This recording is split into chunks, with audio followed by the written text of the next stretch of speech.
Arsenal, though, when it comes to Arsenal's transfers, a lot going on at the the deal in principle is done. But Souls, there's talk about Yorkeres coming in next.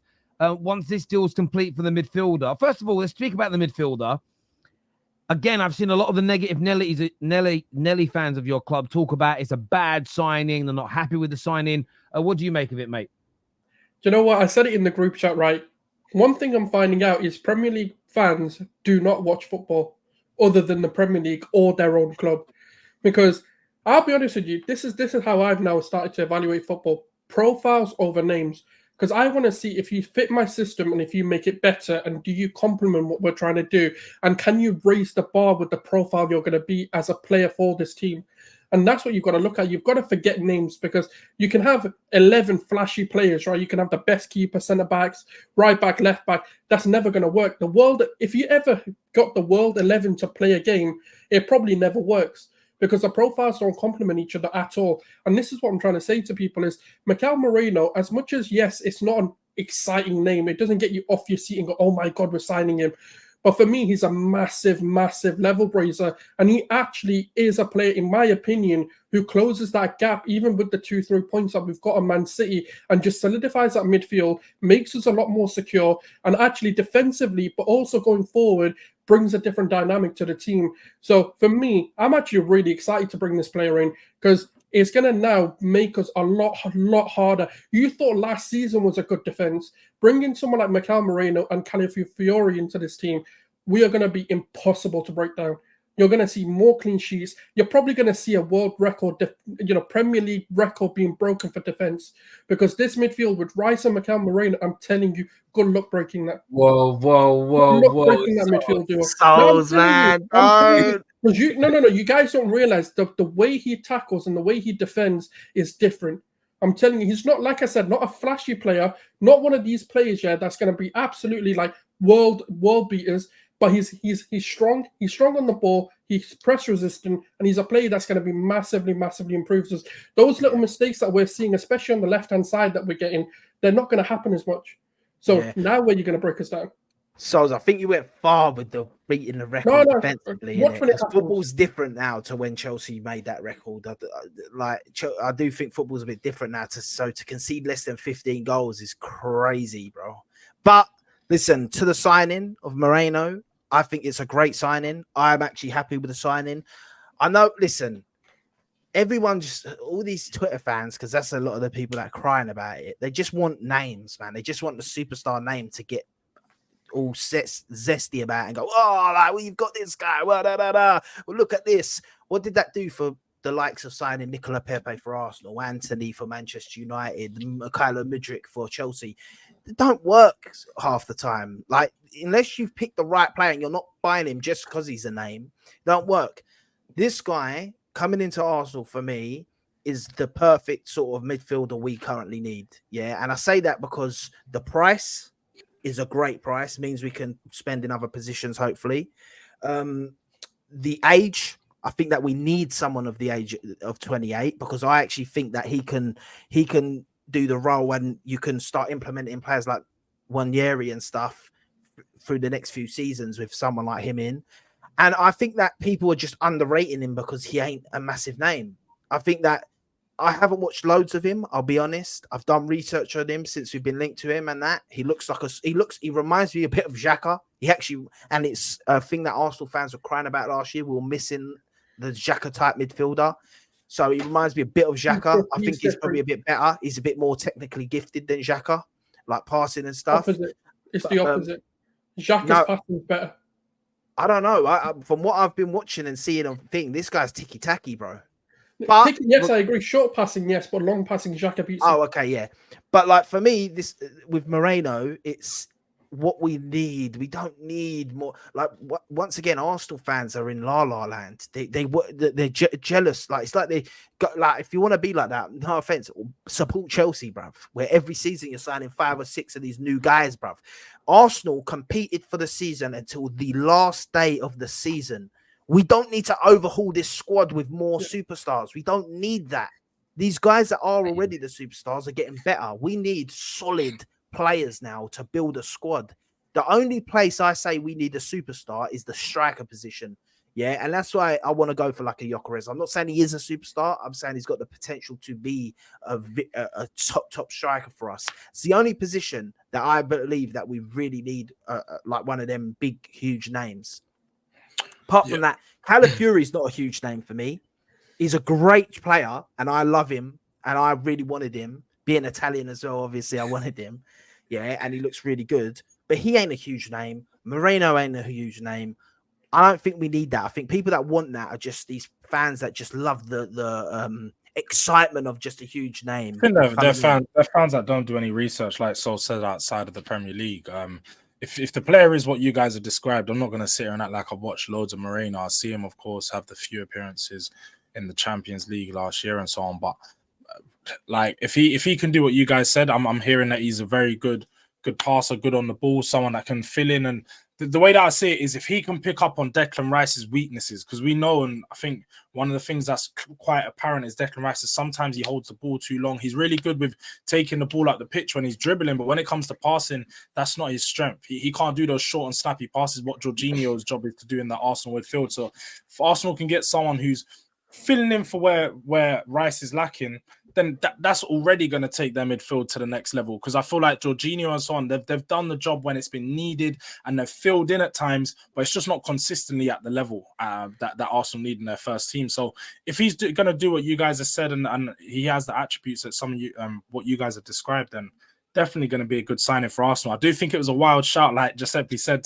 to beat Chelsea's defensive record. But do you know what? You're not wrong for going out there with it. If you think Arsenal have the best defense in the league, which they proved last season, there's no reason why you can't build upon it. But I'm just going to say... I'll tell you my logic, right? Zinchenko will not play a minute. If he does, then yes, obviously, scrap what I said, because that's a foolish thing to do. And Arteta, your job's on the line if you play Zinchenko. That's a foolish thing to do.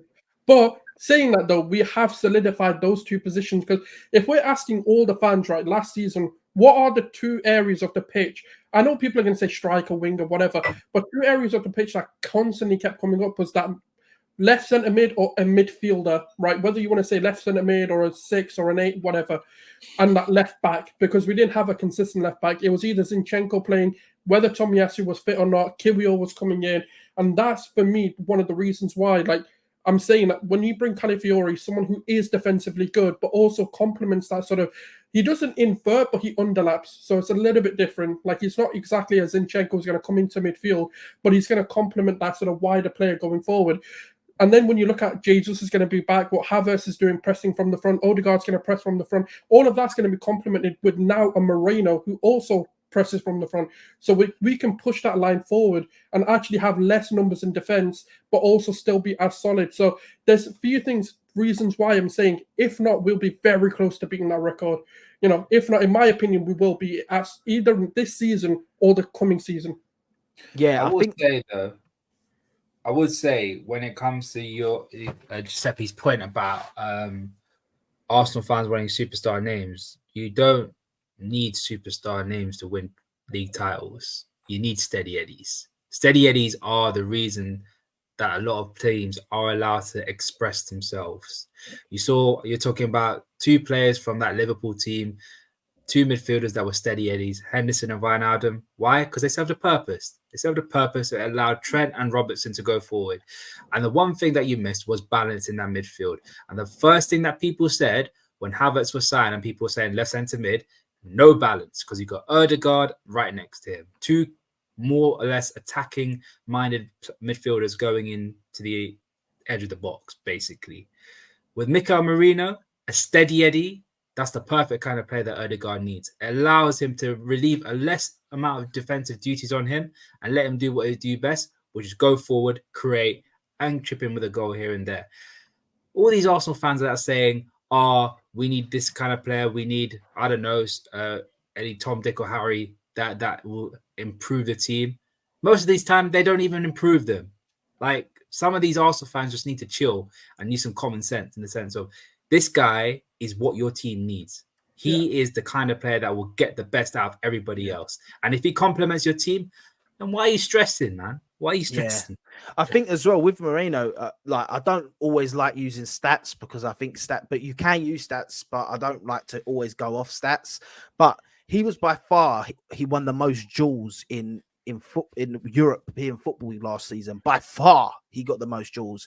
Now put that in an Arsenal team that already dominates the ball and already holds most of the. Say hello, wave. No, carry on. He's just just snuck. He's a bit scared of the thunder and the lightning. He's meant to be in bed. Ah, You're a bit scared. You're a bit scared, Jax. That's right, so am I.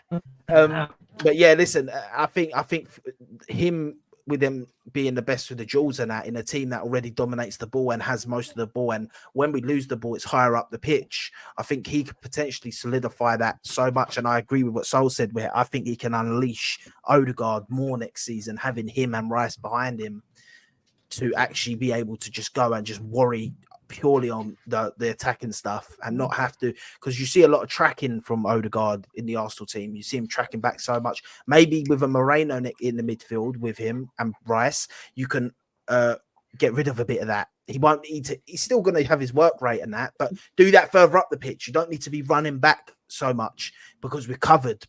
So that's what I'm hoping for with Moreno. I think he'll be a quality signing. And I think, as you said, Ram, steady eddies, man. That's what I think Arsenal kind of need now rather than a superstar.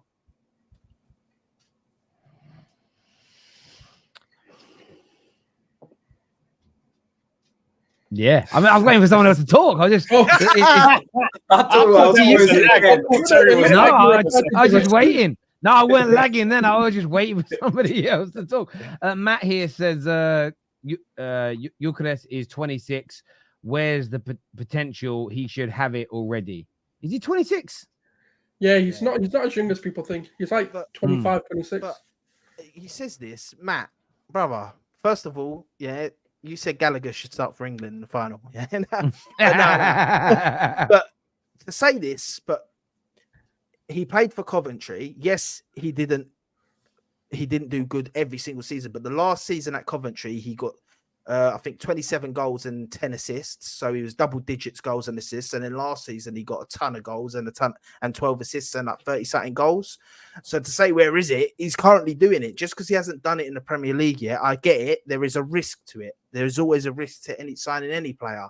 But when you're saying where's the potential, brother, he was the highest scoring striker in Europe last season. Like that, you can't really use that. And I actually like that he played for Coventry and he done it at Coventry because it shows that the physicality of the Premier League isn't going to be an issue for him. Obviously, the standard of the quality of player in the Premier League is higher than the Championship, but the physicality ain't going to be a problem for him in the Premier League if he's done it in the Championship, because the Championship's much more physical. So, yeah, you say about the percent. I just don't get that comment from Matt. Like that, we ain't talking about him with potential. I think he can come in straight away and get 20 plus goals next season. But remember, if a certain journalist doesn't share the same opinion as you, Matt don't like it. Oh. Matt's like, do you know what I'm saying? If it isn't the same, if it isn't, yeah, Matt's a bit strange. Matt would have said start Obi Martin next season. Do you know who Matt looks like? A lot of people said he looks like Anton from Ratatouille. I don't think so. I think he looks like the old Mr. Muscles. Remember the guy that used to do the Mr. Muscles accent back in the day? In the vest? That's man like Matt, you know. Well, the one with the, what's it called? The scientific goggles on. The skinny little geek. Oh. Big up yourself, Matt. Big up yourself. Who, by the way, was justifying the abuse of Obi Martins earlier by saying, well, Obi Martin shouldn't have liked some tweets from Man United players. 16-year-old boy getting abused and Matt was defending it. It was crazy. Crazy to see. Big up yourself, Matt, though. It's good to see you here. This here says, if it's not to worry that either of them may be match fits, though, with the season due in 2 weeks, surely you want to start fresh and fast. I don't know what that's in relation to. The Ryan one or I think it might be. Of course you do. Of course you do. But I don't think it's about throwing baby out with the bathwater, really. Yeah. But I do hear you on that. No, but I find it interesting that there's Arsenal fans who I've seen them. I saw a guy actually tweet today. I don't like the Moreno signing because it basically proves that the Kai Havertz deal was a mistake. So why are we trusting Edu and Arteta with more transfers? And I'm just like, I just sort of feel as though I agree that Kai Havertz as a midfielder hasn't worked, but you found a place in the team for him where he was impactful for Arsenal and he was good for Arsenal. And it's now about bringing in the. I just don't understand the negativity from some of your fans. You know, you're in the best place your club has been in my opinion, for the last 20 years. You're 3 years running going into the season as genuine title contenders. I don't get it, boys. You're signing someone that, and ironically, a lot of these Standard FC mugs are big fans of La Liga, and everyone I know that watches La Liga says that Marino is excellent. So I don't understand. I don't get it. Tell us what you said about Manchester United fans.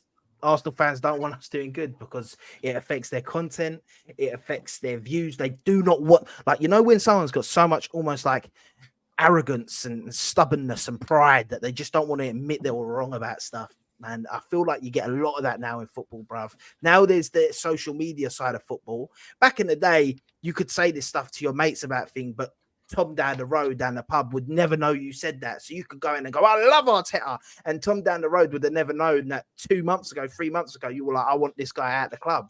Now, because of receipts and social media and clips, these guys are so worried to actually just hold their hands up and say, you know what? I was wrong. Yeah, they'd rather just die on the hill when they're trying to clinch onto it as much as they can because they know, well, I'd say they know that once we win the league, it's kind of, or the Champions League or something, it all dies out for them. But they'll still try and move the goalpost, as we always say.